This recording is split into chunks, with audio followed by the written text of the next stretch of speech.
Hello, trading has closed on September 8th, 2025. As always, we start with our disclaimer, go over our calls, and then make our predictions.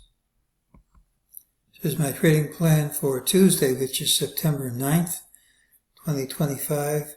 Please remember, I can always change my plan. My plan can be wrong, and trade at your own risk. Look for the pattern with the early low, which is this. We said unless we gapped up smartly, we should see lower prices. We gapped up smartly, so the call was killed before the open and there was no call.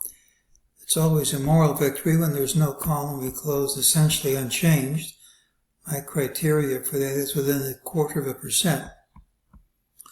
So there really wasn't a call. When that happens, I just repeat my predictions from the prior day, which we'll do. We said unless we gapped up smartly, we should see lower prices, but we did gap up smartly, so no call.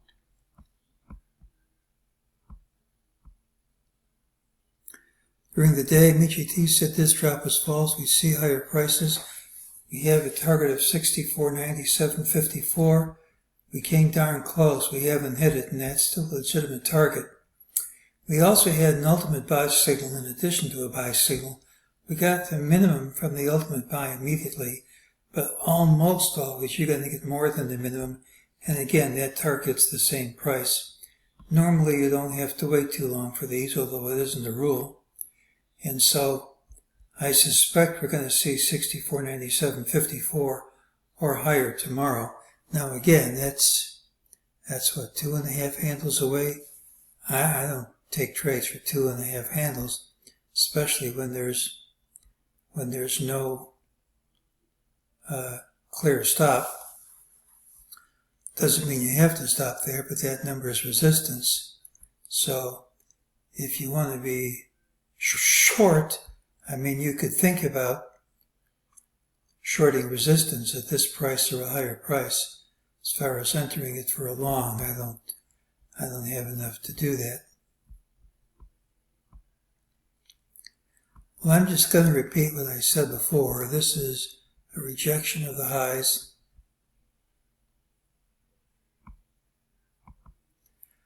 We still have the same wave count. We didn't take out that high. All these fibs work, and closing essentially unchanged doesn't change a thing.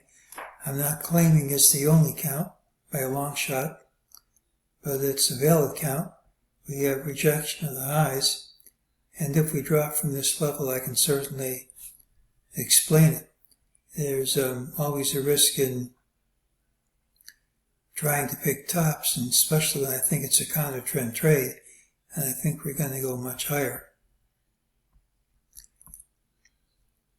If we open around here tomorrow, I'm not going to have a trade until I get some more evidence, but there's still a good chance this high holds. Again, I want more of a slam dunk trade before I risk my money. So it's the pattern tomorrow with the early low. We do have a higher target. We're going to have to use the mixed signals rules. It's bullish there's a higher target.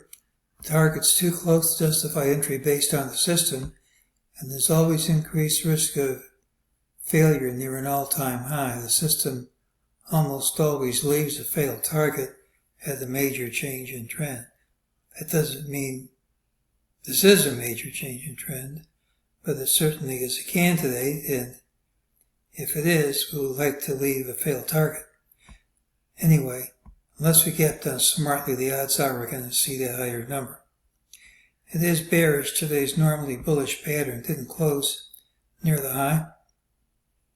Of course, time doesn't run out until tomorrow morning. We gap up here, all that negativity goes away. In fact, we also gapped up at a higher high but closed under prior highs. Unless we gap up smartly, we should see lower prices at some time tomorrow.